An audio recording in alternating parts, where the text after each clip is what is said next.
The deserted road which I had been following through the highlands ran out upon a meadow, all abloom with purple loosestrife and golden St. John's wort.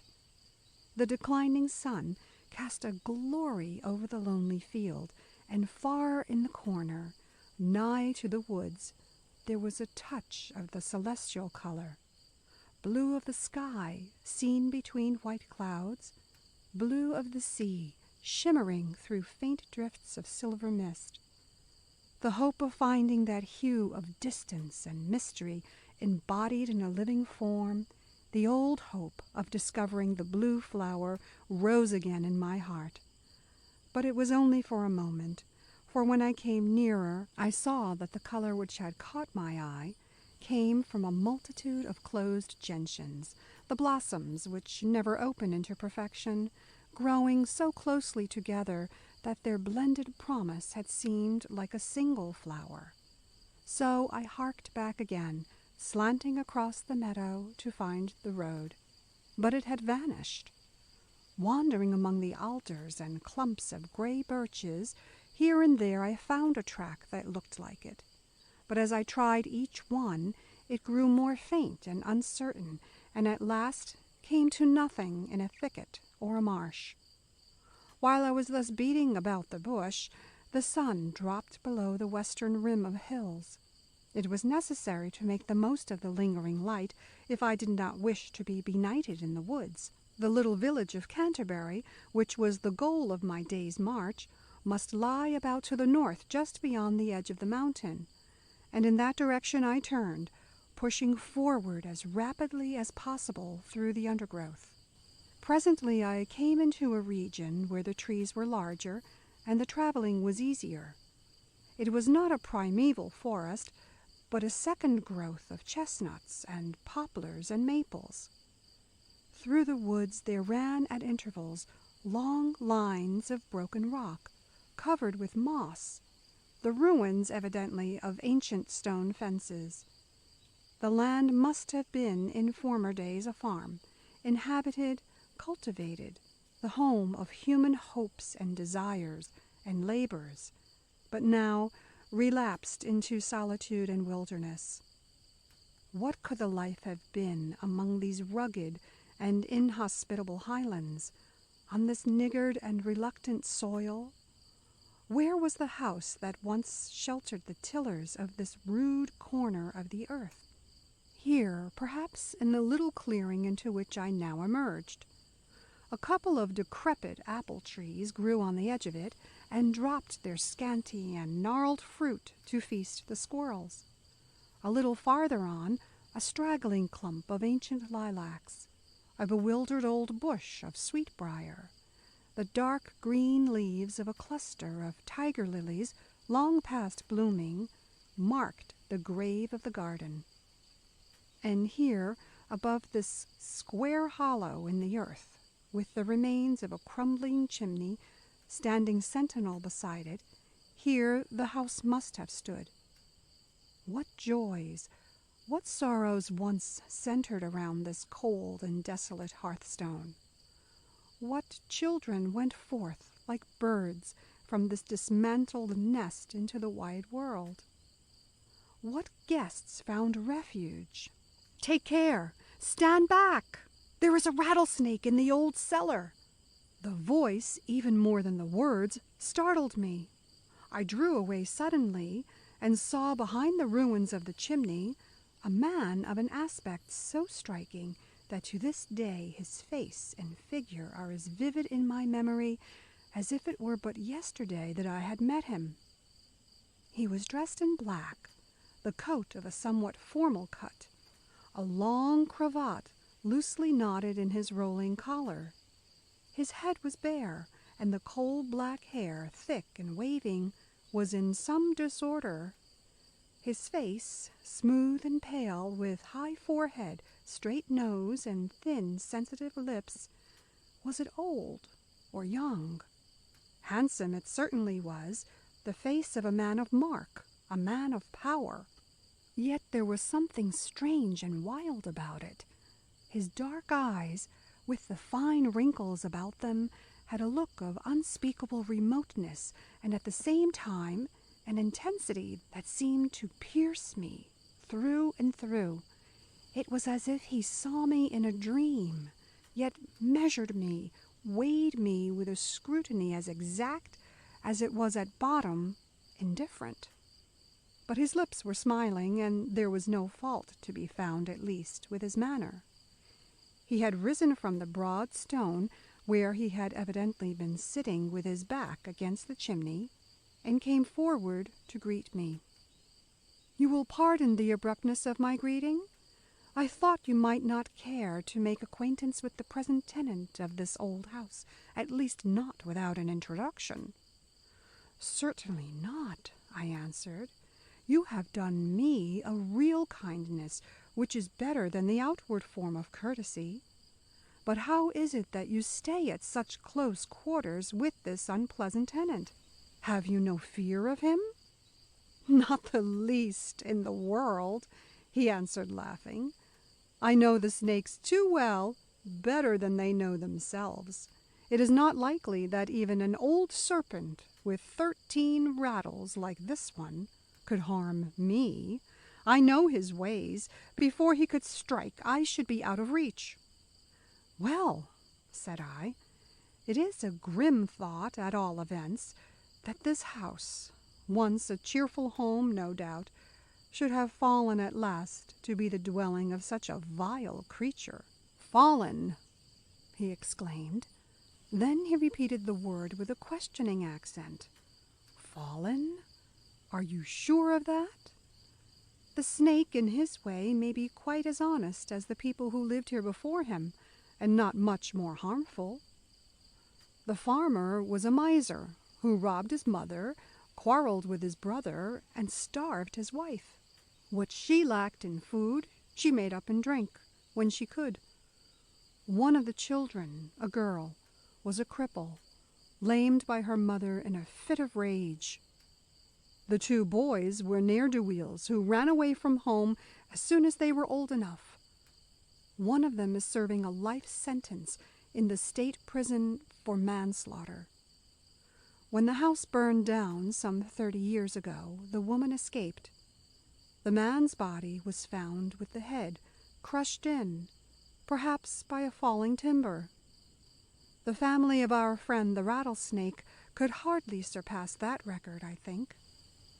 But why should we blame them, any of them? They were only acting out their natures. To one who can see and understand, it is all perfectly simple and interesting, immensely interesting. It is impossible to describe the quiet eagerness, the cool glow of fervor with which he narrated this little history. It was the manner of the triumphant pathologist who lays bare some hidden seat of disease. It surprised and repelled me a little, yet it attracted me too, for I could see how evidently he counted on my comprehension and sympathy. "Well," said I, "it is a pitiful history. Rural life is not all peace and innocence. But how came you to know the story?" "I? Oh, I make it my business to know a little of everything, and as much as possible of human life, not excepting the petty chronicles of the rustics around me. It is my chief pleasure. I earn my living by teaching boys. I find my satisfaction in studying men. But you are on a journey, sir, and night is falling. I must not detain you. Or perhaps you will allow me to forward you a little by serving as a guide. Which way were you going when you turned aside to look at this dismantled shrine?" "To Canterbury," I answered, "to find a night's or a month's lodging at the inn. My journey is a ramble. It has neither terminus nor timetable." "Then let me commend to you something vastly better than the tender mercies of the Canterbury Inn. Come with me to the school on Hilltop, where I am a teacher. It is 1,000 feet above the village, purer air, finer view, and pleasanter company. There's plenty of room in the house, for it is vacation time. Master Isaac Ward is always glad to entertain guests. There was something so sudden and unconventional about the invitation that I was reluctant to accept it, but he gave it naturally and pressed it with earnest courtesy, assuring me that it was in accordance with Master Ward's custom, that he would be much disappointed to lose the chance of talking with an interesting traveler, that he would far rather let me pay him for my lodging than have me go by, and so on, so that at last I consented. 3 minutes walking from the deserted clearing brought us into a traveled road. It circled the breast of the mountain, and as we stepped along it in the dusk, I learned something of my companion. His name was Edward Keane. He taught Latin and Greek in the Hilltop school. He had studied for the ministry, but had given it up. I gathered on account of a certain loss of interest, or rather a diversion of interest in another direction. He spoke of himself with an impersonal candor. "Preachers must be always trying to persuade men," he said. "But what I care about is to know men. I don't care what they do. Certainly I have no wish to interfere with them in their doings, for I doubt whether anyone can really change them. Each tree bears its own fruit, you see, and by their fruits you know them. What do you say to grafting? That changes the fruit, surely." "Yes, but a grafted tree is not really one tree.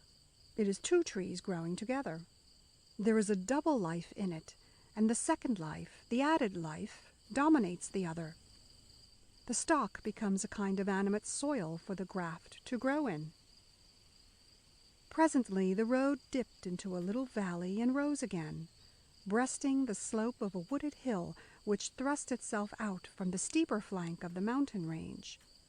Down the hillside a song floated to meet us, that most noble lyric of old Robert Herrick, "Bid me to live, and I will live thy Protestant to be, or bid me love, and I will give a loving heart to thee." It was a girl's voice, fresh and clear, with a note of tenderness in it that thrilled me. Keane's pace quickened, and soon the singer came in sight, stepping lightly down the road, a shape of slender whiteness on the background of gathering night. She was beautiful, even in that dim light, with brown eyes and hair, and a face that seemed to breathe purity and trust. Yet there was a trace of anxiety in it, or so I fancied, that gave it an appealing charm. "You have come at last, Edward," she cried, running forward and putting her hand in his. "It is late. You have been out all day. I began to be afraid." "Not too late," he answered. "There was no need for fear, Dorothy. I am not alone, you see." And keeping her hand, he introduced me to the daughter of Master Ward. It was easy to guess the relation between these 2 young people who walked beside me in the dusk.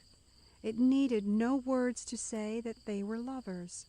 Yet it would have needed many words to define the sense that came to me gradually of something singular in the tie that bound them together.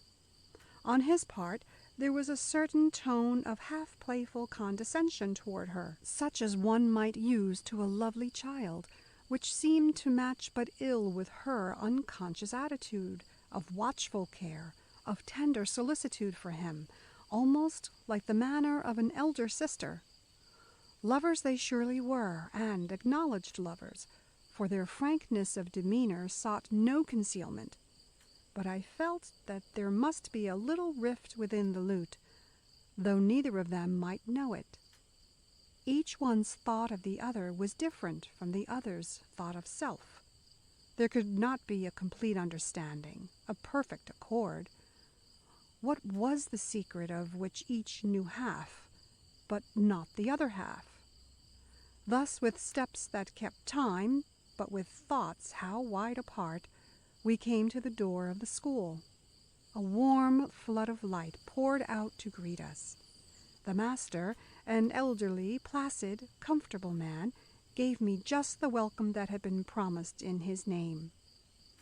The supper was waiting, and the evening passed in such happy cheer that the bewilderments and misgivings of the twilight melted away, and at bedtime I dropped into the nest of sleep as one who has found a shelter among friends.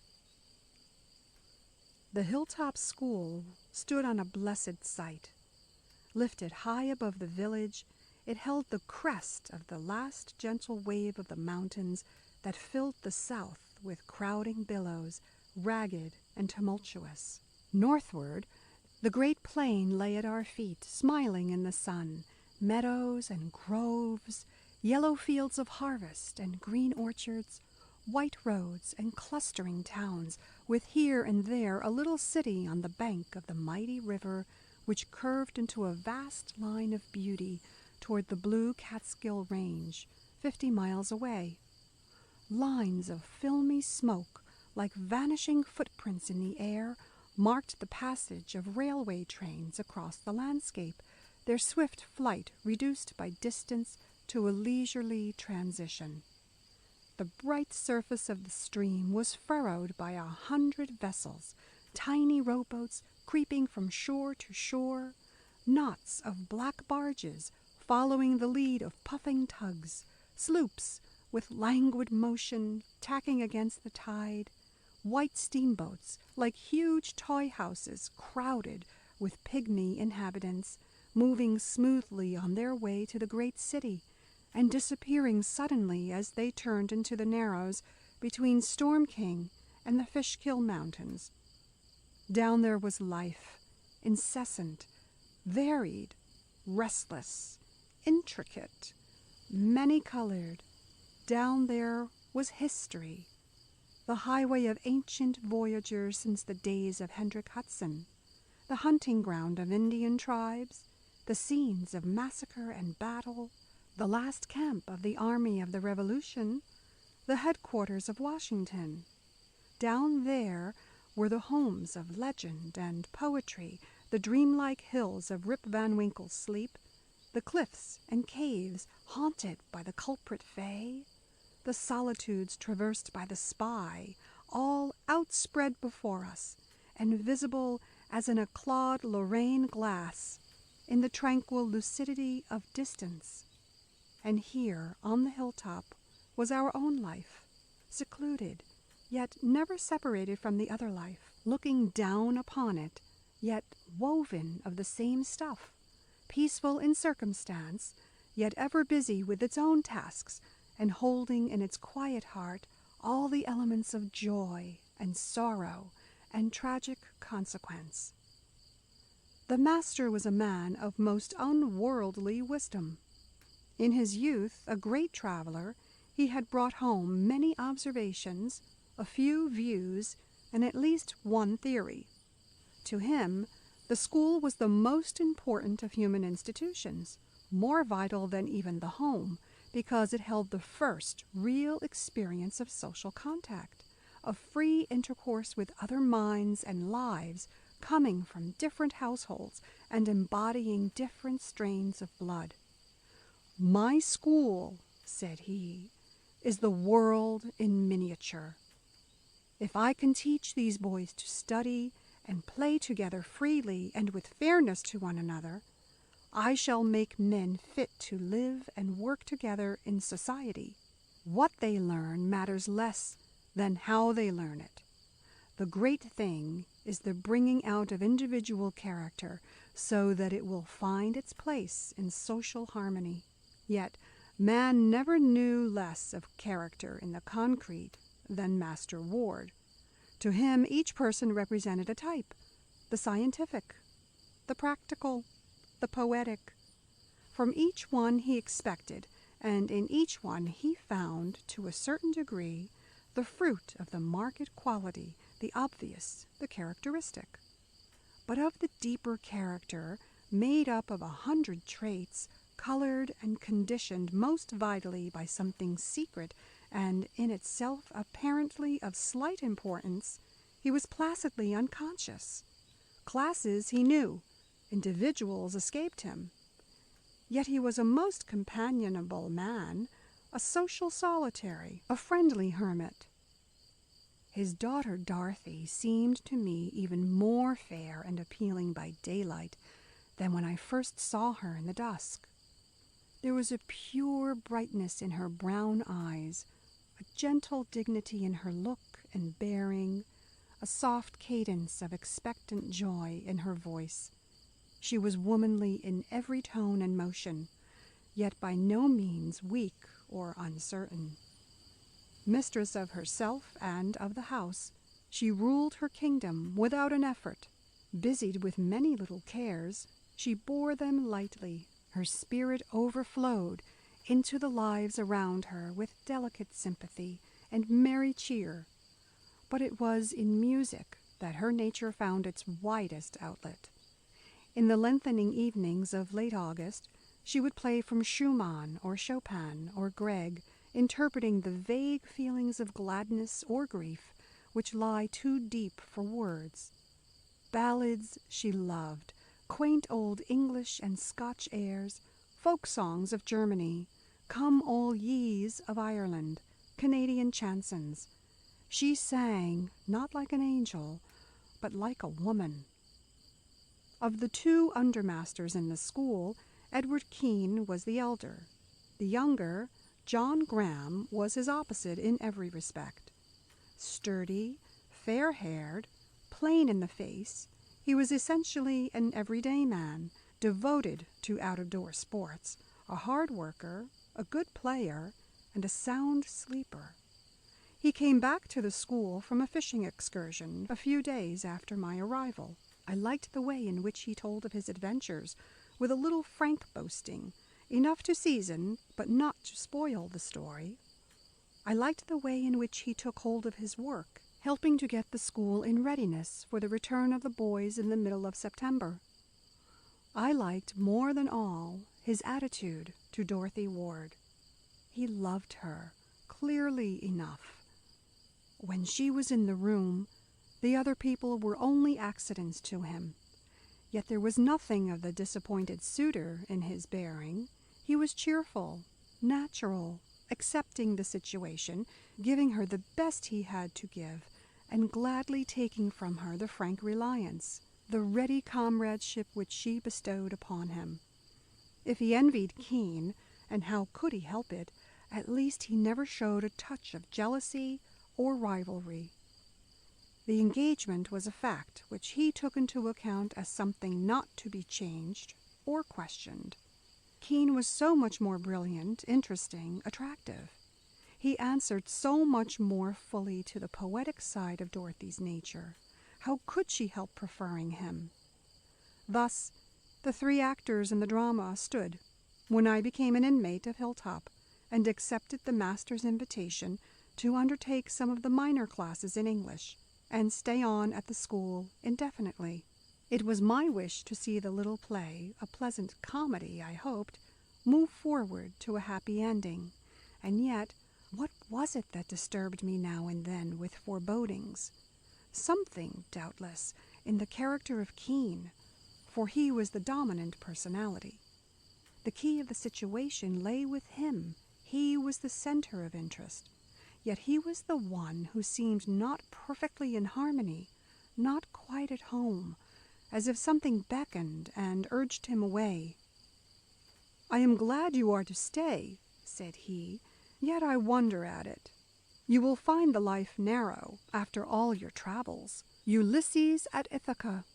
You will surely be restless to see the world again." "If you find the life broad enough, I ought not to be cramped in it." "Ah, but I have compensations." "One you certainly have," said I, thinking of Dorothy, "and that one is enough to make a man happy anywhere." "Yes, yes," he answered quickly, "but that is not what I mean. It is not there that I look for a wider life.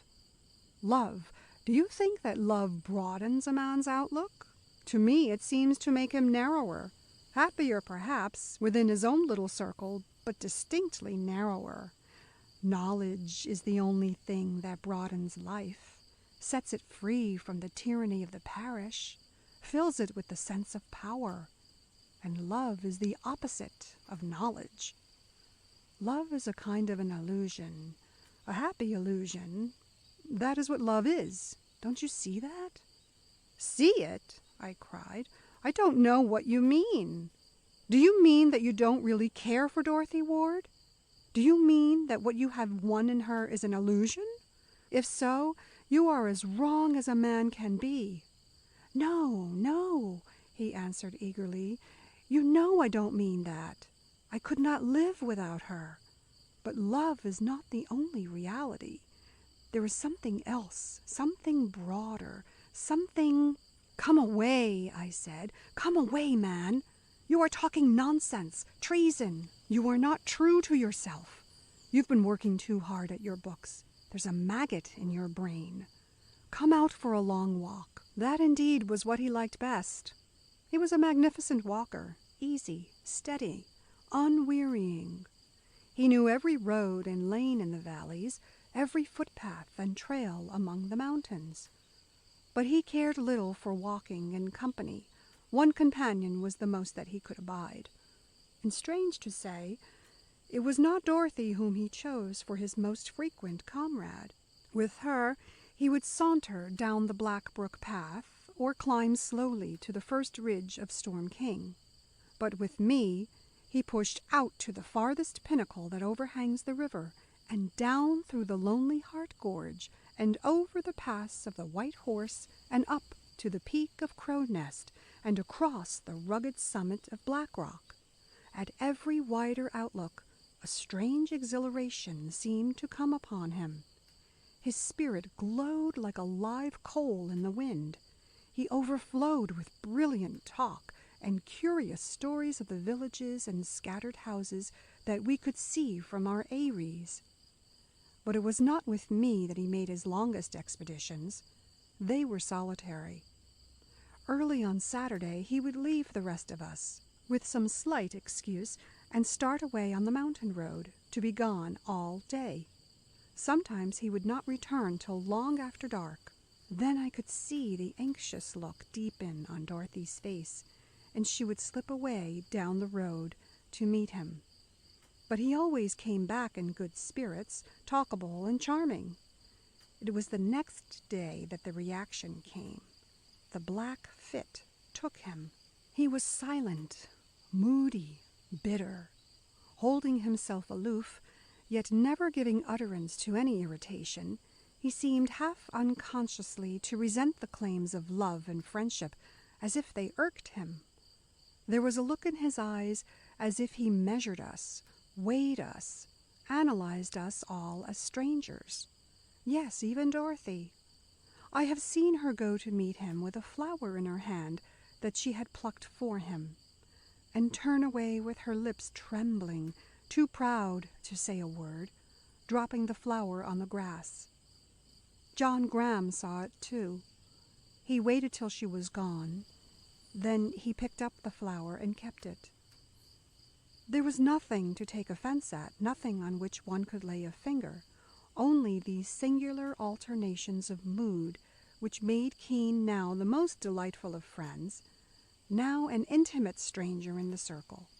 The change was inexplicable, but certainly it seemed to have some connection as cause or consequence with his long, lonely walks. Once when he was absent, we spoke of his remarkable fluctuations of spirit. The master labeled him. He is an idealist, a dreamer. They are always uncertain. I blamed him. He gives way too much to his moods. He lacks self-control. He is in danger of spoiling a fine nature. I looked at Dorothy. She defended him. Why should he be always the same? He is too great for that. His thoughts make him restless, and sometimes he is tired. Surely you wouldn't have him act what he don't feel. Why do you want him to do that? I don't know, said Graham with a short laugh. None of us know. But what we all want just now is music. Dorothy, will you sing a little for us? So she sang the Coolin' and the Days of Kerry Dancin', and the hawthorn tree, and the green woods of Truaya, and flowers of the forest, and a la Claire fontaine, until the twilight was filled with peace. The boys came back to the school. The wheels of routine began to turn again, slowly and with a little friction at first, then smoothly and swiftly as if they had never stopped. Summer reddened into autumn, autumn bronzed into fall. The maples and poplars were bare. The oaks alone kept their rusted crimson glory, and the cloaks of spruce and hemlock on the shoulders of the hills grew dark with wintry foliage. Keane's transitions of mood became more frequent and more extreme. The gulf of isolation that divided him from us when the black days came seemed wider and more unfathomable. Dorothy and John Graham were thrown more constantly together. Keane appeared to encourage their companionship. He watched them curiously sometimes, not as if he were jealous, but rather as if he were interested in some delicate experiment. At other times he would be singularly indifferent to everything, remote, abstracted, forgetful. Dorothy's birthday, which fell in mid-October, was kept as a holiday. In the morning, everyone had some little birthday gift for her, except Keane. He had forgotten the birthday entirely. The shadow of disappointment that quenched the brightness of her face was pitiful. Even he could not be blind to it. He flushed as if surprised, and hesitated a moment, evidently in conflict with himself. Then a look of shame and regret came into his eyes. He made some excuse for not going with us to the picnic at the Black Brook Falls, with which the day was celebrated. In the afternoon, as we all sat around the campfire, he came swinging through the woods with his long, swift stride, and going at once to Dorothy, laid a little brooch of pearl and opal in her hand. "Will you forgive me?" he said. "I hope this is not too late, but I lost the train back from Newburgh and walked home. I pray that you may never know any tears but pearls, and that there may be nothing changeable about you but the opal." "Oh, Edward!" she cried. "How beautiful! Thank you 1,000 times. But I wish you had been with us all day. We have missed you so much." For the rest of that day, simplicity and clearness and joy came back to us. Keane was at his best, a leader of friendly merriment, a master of good fellowship, a prince of delicate chivalry. Dorothy's loveliness unfolded like a flower in the sun. But the Indian summer of peace was brief. It was hardly a week before Keane's old moods returned, darker and stranger than ever. The girl's unconcealable bewilderment, her sense of wounded loyalty and baffled anxiety, her still look of hurt and wandering tenderness increased from day to day. John Graham's temper seemed to change suddenly and completely. From the best-humored and most careless fellow in the world, he became silent, thoughtful, irritable toward everyone except Dorothy. With Keane, he was curt and impatient, avoiding him as much as possible, and when they were together, evidently struggling to keep down a deep dislike and rising anger. They had had sharp words when they were alone, I was sure, but Keane's coolness seemed to grow with Graham's heat. There was no open quarrel. One Saturday evening, Graham came to me. "You have seen what is going on here?" he said. "Something, at least," I answered, "and I am very sorry for it, but I don't quite understand it." "Well, I do, and I'm going to put an end to it. I'm going to have it out with Ned Keane. He is breaking her heart." "But are you the right one to take the matter up?" "Who else is there to do it?" "Her father." "He sees nothing, comprehends nothing. Practical type, poetic type.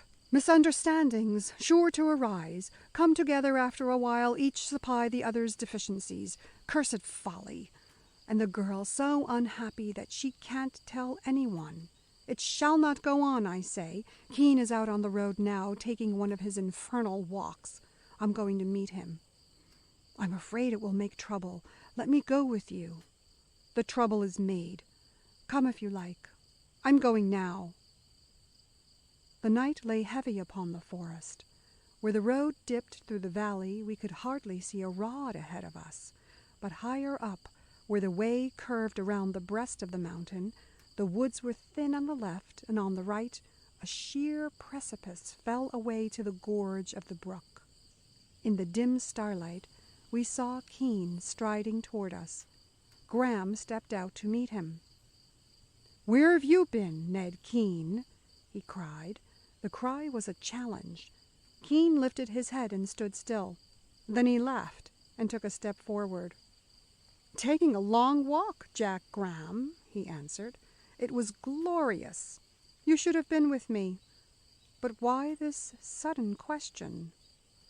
"Because your long walk is a pretense. You are playing false. There is some woman that you go to see at West Point, at Highland Falls, who knows where." Keane laughed again. "Certainly you don't know, my dear fellow, and neither do I. Since when has walking become a vice in your estimation? You seem to be in a fierce mood. What's the matter?" "I will tell you what's the matter. You have been acting like a brute to the girl you profess to love." "Plain words. But between friends, frankness is best. Did she ask you to tell me?" "No. You know too well she would die before she would speak. You are killing her. That is what you are doing with your devilish moods and mysteries. You must stop. Do you hear? You must give her up." "I hear well enough, and it sounds like a word for her, and two for yourself. Is that it?" "Damn you!" cried the younger man. "Let the words go. We'll settle it this way." And he sprang at the other's throat. Keane, cool and well-braced, met him with a heavy blow in the chest. He recoiled, and I rushed between them, holding Graham back and pleading for self-control. As we stood thus, panting and confused, on the edge of the cliff a singing voice floated up to us from the shadows across the valley. It was Herrick's song again. "A heart as soft, a heart as kind, a heart as sound and free is in the whole world thou canst find. That heart I'll give to thee." "Come, gentlemen," I cried. "This is folly, sheer madness. You could never deal with the matter in this way. Think of the girl who is singing down yonder. What would happen to her? What would she suffer from scandal, from her own feelings, if either of you should be killed, or even seriously hurt by the other? There must be no quarrel between you." "Certainly," said Keane, whose poise, if shaken at all, had returned. "Certainly you are right. It is not of my seeking, nor shall I be the one to keep it up. I am willing to let it pass. It is but a small matter at most." I turned to Graham. "And you?" He hesitated a little and then said doggedly, "On one condition." "And that is?" "Keane must explain. He must answer my question." "Do you accept?" I asked Keane. "Yes and no," he replied. "No, to answering Graham's question. He is not the person to ask it. I wonder that he does not see the impropriety, the absurdity of his meddling at all in this affair. Besides, he could not understand my answer even if he believed it. But to the explanation I say yes. I will give it, not to Graham, but to you. I make you this proposition. Tomorrow is Sunday. We shall be excused from service if we tell the master that we have important business to settle together. You shall come with me on one of my long walks. I will tell you all about them. Then you can be the judge whether there is any harm in them." "Does that satisfy you?" I said to Graham. "Yes," he answered. "That seems fair enough. I am content to leave it that way for the present, and to make it still more fair, I want to take back what I said a while ago, and to ask Keane's pardon for it." "Not at all," said Keane quickly. "It was said in haste. I bear no grudge. You simply did not understand, that is all." So he turned, to go down the hill, and as we turned, Dorothy met us, coming out of the shadows. "What are you men doing here?" she asked. "I heard your voices from below. What were you talking about?" "We were talking," said Keane. "My dear Dorothy, we were talking about walking. Yes, that was it, about walking and about views." The conversation was quite warm, almost a debate. "Now, you know all the viewpoints in this region. Which do you call the best, the most satisfying, the finest prospect? But I know what you will say, the view from the little knoll in front of Hilltop. For there, when you are tired of looking far away, you can turn around and see the old school, and the linden trees, and the garden." "Yes," she answered gravely, "that is really the view that I love best. I would give up all the others rather than lose that." There was a softness in the November air that brought back memories of summer, and a few belated daisies were blooming in the old clearing as Keane and I passed by the ruins of the farmhouse again early on Sunday morning. He had been talking ever since we started, pouring out his praise of knowledge, wide, clear, universal knowledge, as the best of life's joys, the greatest of life's achievements. The practical life was a blind, dull routine. Most men were toiling at tasks which they did not like, by rules which they did not understand. They never looked beyond the edge of their work. The philosophical life was a spider's web, filmy threads of theory spun out of the inner consciousness. It touched the world only at certain chosen points of attachment. There was nothing firm, nothing substantial in it. You could look through it like a veil and see the real world lying beyond.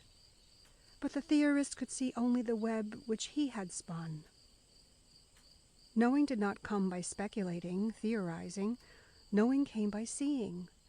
Vision was the only real knowledge. To see the world, the whole world as it is, to look behind the scenes, to read human life like a book, that was the glorious thing, most satisfying, divine. Thus he had talked, as we climbed the hill. Now, as we came by the place where we had first met, a new eagerness sounded in his voice. "Ever since that day, I have inclined to tell you something more about myself. I felt sure you would understand. I am planning to write a book of knowledge, in the true sense, a great book about human life, not a history, not a theory, but a real view of life, its hidden motives, its secret relations. How different they are from what men dream and imagine and play that they are.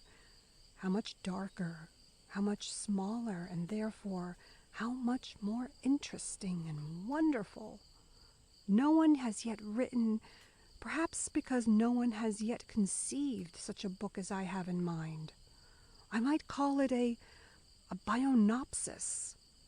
"But surely," said I, "you have chosen a strange place to write it, the Hilltop School, this quiet and secluded region. The stream of humanity is very slow and slender here. It trickles. You must get out into the busy world.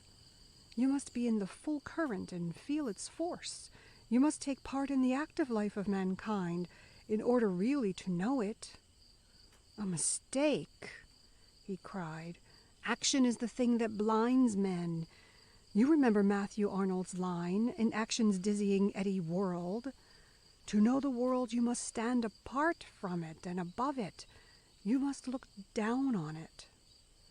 "Well then," said I, "you will have to find some secret spring of inspiration, some point of vantage from which you can get your outlook and your insight."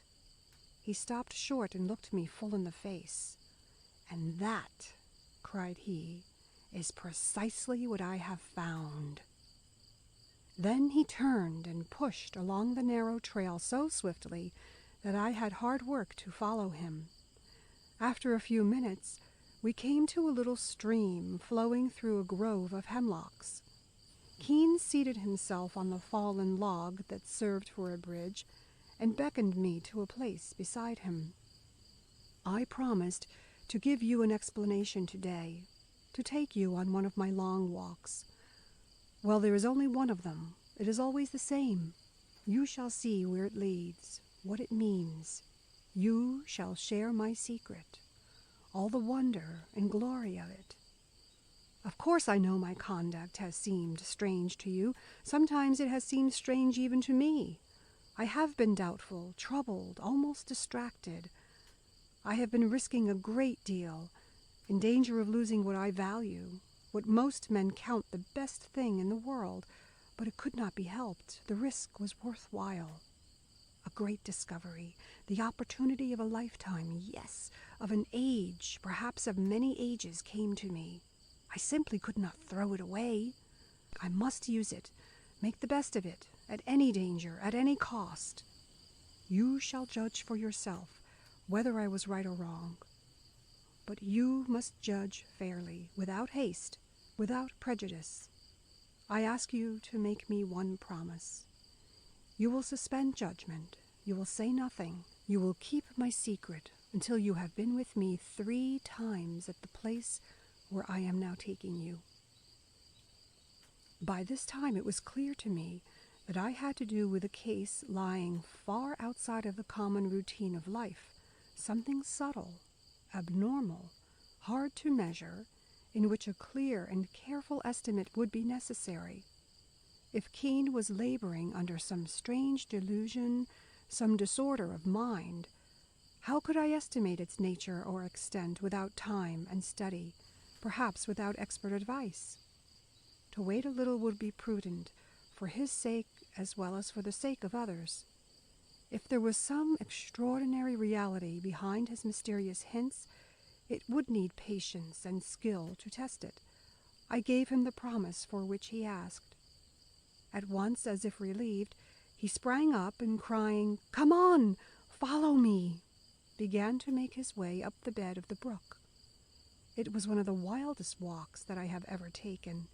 He turned aside for no obstacles, swamps, masses of interlacing alders, close-woven thickets of stiff young spruces, chevaux de frise of dead trees where windfalls had mowed down the forest, walls of lichen-crusted rock, landslides where heaps of broken stone were tumbled in ruinous confusion. Through everything he pushed forward. I could see here and there the track of his former journeys, broken branches of witch hazel and moosewood, ferns trampled down, a faint trail across some deeper bed of moss.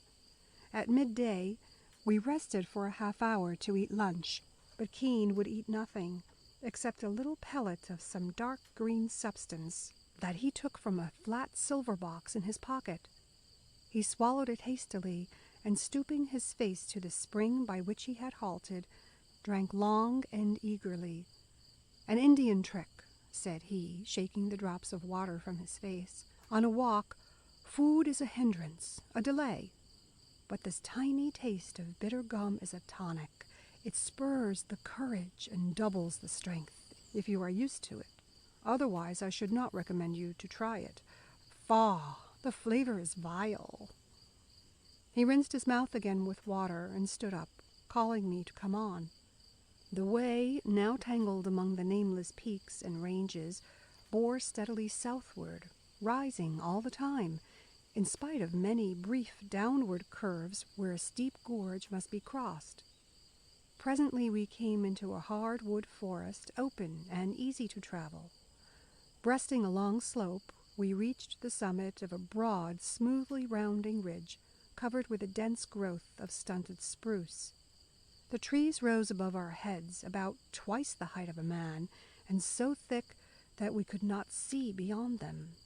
But from glimpses here and there, and from the purity and lightness of the air, I judged that we were on far higher ground than any we had yet traversed. The central comb, perhaps, of the mountain system.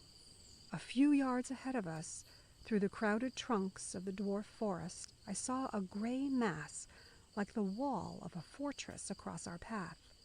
It was a vast rock, rising from the crest of the ridge, lifting its top above the sea of foliage. At its base there were heaps of shattered stones and deep crevices, almost like caves. One side of the rock was broken by a slanting gully. "Be careful!" cried my companion. "There is a rattler's den somewhere about here. The snakes are in their winter quarters now, almost dormant, but they can still strike if you tread on them. Step here. Give me your hand. Use that point of rock. Hold fast by this bush. It is firmly rooted. So, here we are on Spy Rock. You have heard of it?" I thought so. Other people have heard of it and imagine that they have found it, 5 miles east of us on a lower ridge. Others think it is a peak just back a crow nest. All wrong. There is but one real Spy Rock. Here. This earth holds no more perfect viewpoint. It is one of the rare places from which a man may see the kingdoms of the world and all the glory of them. Look. The prospect was indeed magnificent. It was strange what a vast enlargement of vision resulted from the slight elevation above the surrounding peaks. It was like being lifted up so that we could look over the walls. The horizon expanded as if by magic. The vast circumference of vision swept around us with a radius of 100 miles. Mountain and meadow, forest and field, river and lake, hill and dale, village and farmland, far-off city and shimmering water, all lay open to our sight, and over all the westering sun wove a transparent robe of gem-like hues. Every feature of the landscape seemed alive, quivering, pulsating with conscious beauty. You could almost see the world breathe. "Wonderful," I cried. "Most wonderful. You have found a mount of vision." "Ah," he answered, "you don't half see the wonder yet. You don't begin to appreciate it. Your eyes are new to it. You have not learned the power of far sight, the secret of Spy Rock. You are still shut in by the horizon." "Do you mean to say that you can look beyond it?" "Beyond yours, yes, and beyond any that you would dream possible. See! Your sight reaches to that dim cloud of smoke in the south, and beneath it you can make out, perhaps, a vague blotch of shadow or a tiny flash of brightness where the sun strikes it. New York. But I can see the great buildings, the domes, the spires, the crowded wharves, the tides of people whirling through the streets, and beyond that, the sea, where the ships coming and going. I can follow them on their courses, and beyond that, oh, when I am on Spy Rock, I can see more than other men can imagine." For a moment, strange to say, I almost fancied I could follow him. The magnetism of his spirit imposed upon me, carried me away with him. Then sober reason told me that he was talking of impossibilities. "Keane," said I, "you are dreaming. The view and the air have intoxicated you. This is a fantasy, a delusion." "It pleases you to call it so," he said, "but I only tell you my real experience. Why should it be impossible? I do not understand. There is no reason why the power of sight should not be cultivated, enlarged, expanded indefinitely."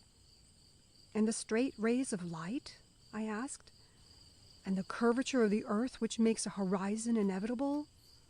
"Who knows what a ray of light is?" said he. "Who can prove that it may not be curved under certain conditions, or refracted in some places in a way that is not possible elsewhere? I tell you, there is something extraordinary about this Spy Rock. It is a seat of power. Nature's observatory.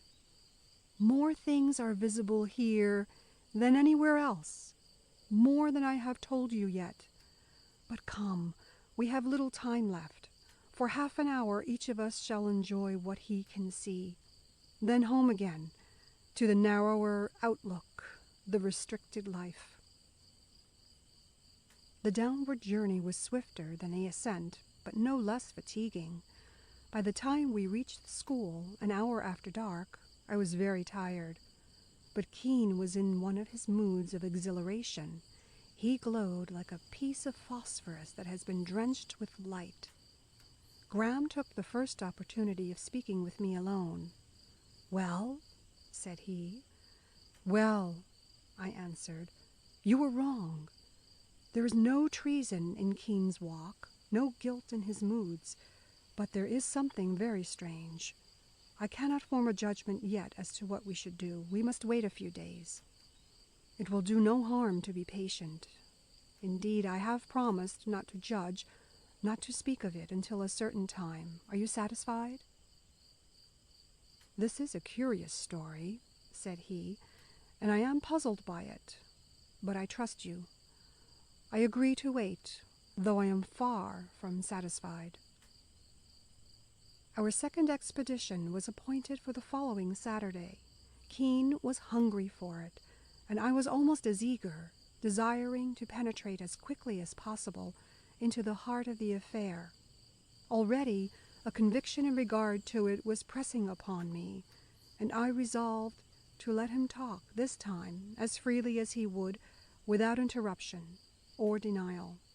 When we clambered up on Spy Rock, he was more subdued and reserved than he had been the first time. For a while he talked little, but scanned view with wide, shining eyes. Then he began to tell me stories of the places that we could see, strange stories of domestic calamity and social conflict and eccentric passion and hidden crime. "Do you remember Hawthorne's story of the minister's black veil? It is the best comment on human life that was ever written. Everyone has something to hide. The surface of life is a mask. The substance of life is a secret. All humanity wears the black veil. But it is not impenetrable. No, it is transparent if you find the right point of view. Here, on Spy Rock, I have found it. I have learned how to look through the veil. I can see not by the light rays only, but by the rays which are colorless, imperceptible, irresistible, the rays of the unknown quantity which penetrate everywhere. I can see how men down in the great city are weaving their nets of selfishness and falsehood and calling them industrial enterprises or political combinations. I can see how the wheels of society are moved by the hidden springs of avarice and greed and rivalry. I can see how children drink in the fables of religion without understanding them, and how prudent men repeat them without believing them. I can see how the illusions of love appear and vanish, and how men and women swear that their dreams are eternal, even while they fade. I can see how poor people blind themselves and deceive each other, calling selfishness devotion, and bondage contentment. Down at Hilltop yonder, I can see how Dorothy Ward and John Graham, without knowing it, without meaning it— "Stop, man! Stop before you say what can never be unsaid. You know it is not true. These are nightmare visions that ride you. Not from Spy Rock, nor from anywhere else can you see anything at Hilltop that is not honest and pure and loyal. Come down now and let us go home. You will see better there than here." "I think not," said he, "but I will come. Yes, of course, I am bound to come. But let me have a few minutes here alone.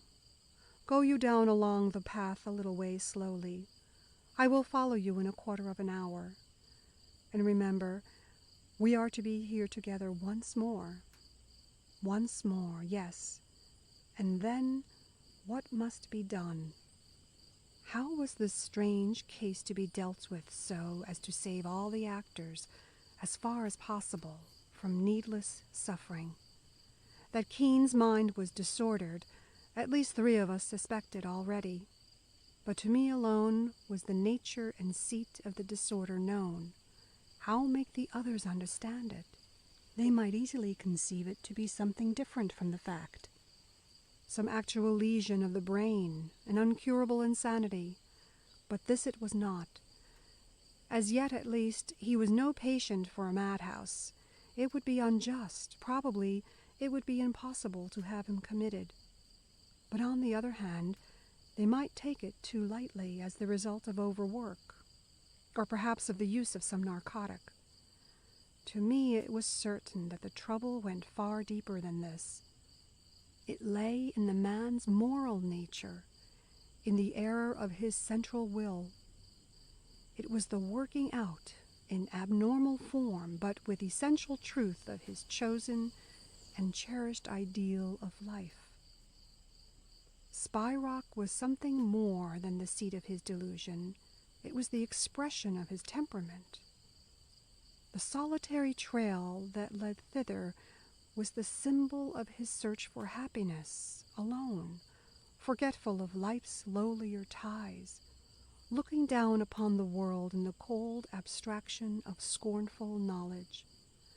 How was such a man to be brought back to the real life, whose first condition is the acceptance of a limited outlook, the willingness to live by trust as much as by sight, the power of finding joy and peace in the things that we feel are the best, even though we cannot prove them nor explain them? How could he ever bring anything but discord and sorrow to those who were bound to him? This was what perplexed and oppressed me. I needed all the time until the next Saturday to think the question through, to decide what should be done, but the matter was taken out of my hands. After our latest expedition, Keane's dark mood returned upon him with somber intensity, dull, restless, indifferent, half contemptuous. He seemed to withdraw into himself, observing those around him with half-veiled glances, as if he had nothing better to do, and yet found it a tiresome pastime. He was like a man waiting wearily at a railway station for his train. Nothing pleased him.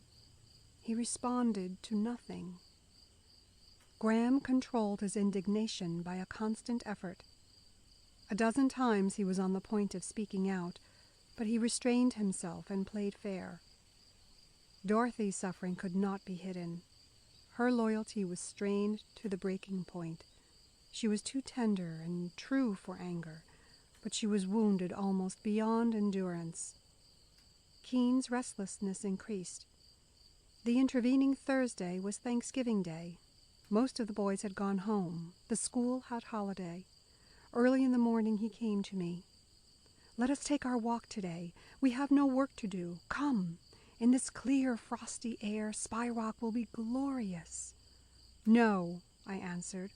"This is no day for such an expedition. This is the home day. Stay here and be happy with us all. You owe this to love and friendship.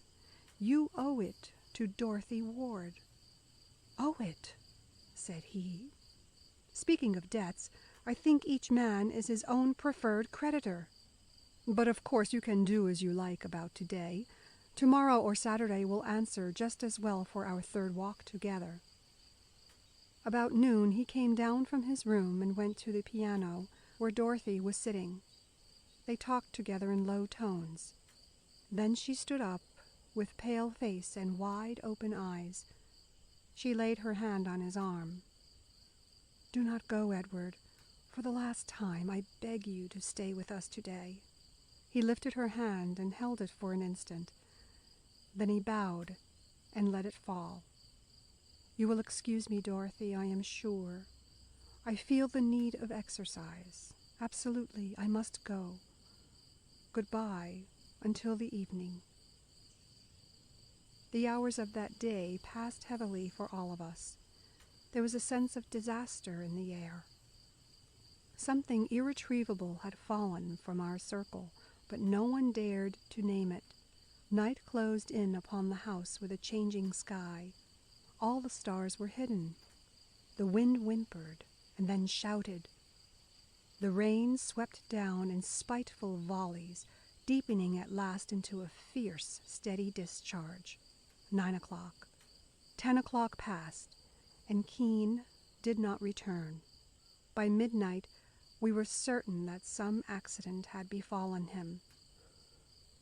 It was impossible to go up into the mountains in that pitch darkness of furious tempest, but we could send down to the village for men to organize a search party and to bring the doctor. At daybreak we set out, some of the men going with the master along Blackbrook, others in different directions, to make sure of a complete search. Graham and the doctor and I following the secret trail that I knew only too well. Dorothy insisted that she must go. She would bear no denial, declaring that it would be worse for her alone at home than if we took her with us. It was incredible how the path seemed to lengthen.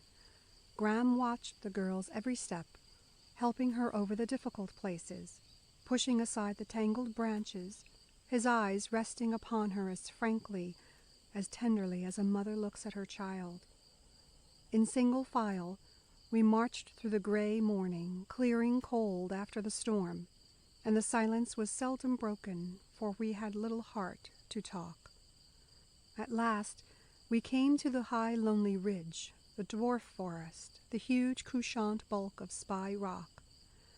There on the back of it, with his right arm hanging over the edge, was the outline of Edward Keane's form.